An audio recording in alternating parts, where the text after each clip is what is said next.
జనసేనకు వస్తున్న ఆదరణ చూసి ప్రత్యర్థి పార్టీల నేతలు భయపడుతున్నారన్నారు ఆ పార్టీ ప్రధాన కార్యదర్శి తోట చంద్రశేఖర్. కొందరు జనసేనపై దుష్ప్రచారం చేస్తున్నారని ఆగ్రహం వ్యక్తం చేశారు. ఎవరు ఎన్ని ఎత్తులు వేసినా జనసేన గెలుపు ఖాయమని ధీమా వ్యక్తం చేశారు. గుంటూరులో తన ఎన్నికల ప్రచారాన్ని నిర్వహించారు తోట చంద్రశేఖర్. గడప గడపకు తిరుగుతూ జనసేన సిద్ధాంతాలు, మేనిఫెస్టోను ప్రజలకు వివరించారు. అనంతరం సుంకే శ్రీనివాస్ ఆధ్వర్యంలో స్థానికంగా నిర్వహించిన సభకు తోట చంద్రశేఖర్ హాజరయ్యారు.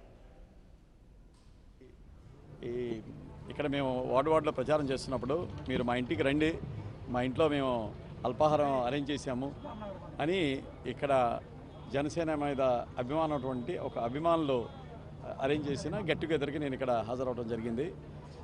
నేను ఎక్కడికి వెళ్ళిన ప్రచారం నిమిత్తం ఏ వార్డులో తిరుగుతున్నా ఇక్కడ ప్రజల నుంచి ఎంతో మంచి స్పందన వస్తుంది. వాళ్ళ హారతలిచ్చి మాకు పిలుస్తున్నారు, పూల దండలతో మాకు ఆహ్వానం పలుకుతున్నారు. ఇంటింటికి వచ్చి మా ఇంటికి భోజనం చేయండి, మా ఇంట్లో వచ్చి మీరు అల్పాహారం తీసుకోండి అని అంటుంటే చాలా ఆనందంగా ఉంది. ఎక్కడికి వెళ్ళినా కూడా ప్రజల నుంచి మంచి స్పందన. జనసేనను కోరుకునే అభిమానులు కొన్ని వేల సంఖ్యలో ఉన్నారు. చాలా పెద్దవాళ్ళు, ప్రముఖులు, ఎంతో ఎంతో విద్యావేత్తలు, ఇంటలెక్చువల్స్ వీళ్ళంతా జనసేనని సపోర్ట్ చేస్తున్నారు. వాళ్ళే ప్రచారం చేస్తున్నారు. యాక్చువల్లీ వాళ్ళని నేను రిక్వెస్ట్ కూడా చేయలేదు.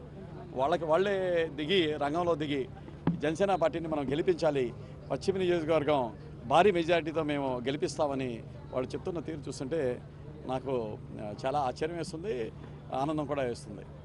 సో తప్పకుండా వాళ్ళు చేసే కార్యక్రమాలని చూస్తుంటే జనసేన పార్టీ ఇక్కడ ఘన విజయం సాధించబోతుందని. For more updates please subscribe 99 TV Telugu.